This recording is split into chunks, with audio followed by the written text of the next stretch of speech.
Hey, welcome to the channel. Here in the video, we are going to talk about Merge Mansion Error Code 113.112.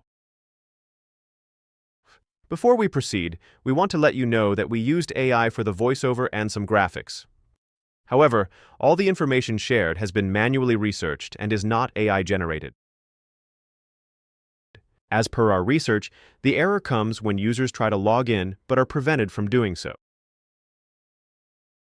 According to our research, the error may happen if the game is not updated to the latest version, or if there is a network-related issue.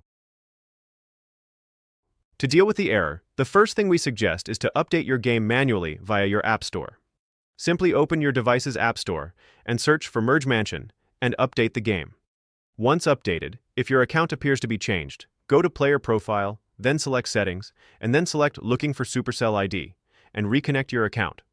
Then check if the error still comes.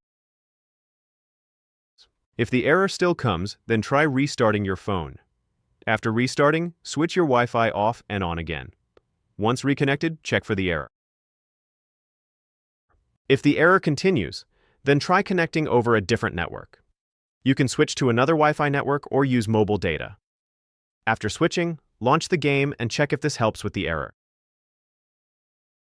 That's all for the video. If this video helped, don't forget to like, share, and subscribe. Have any questions or issues? Drop them in the comments below. Thank you.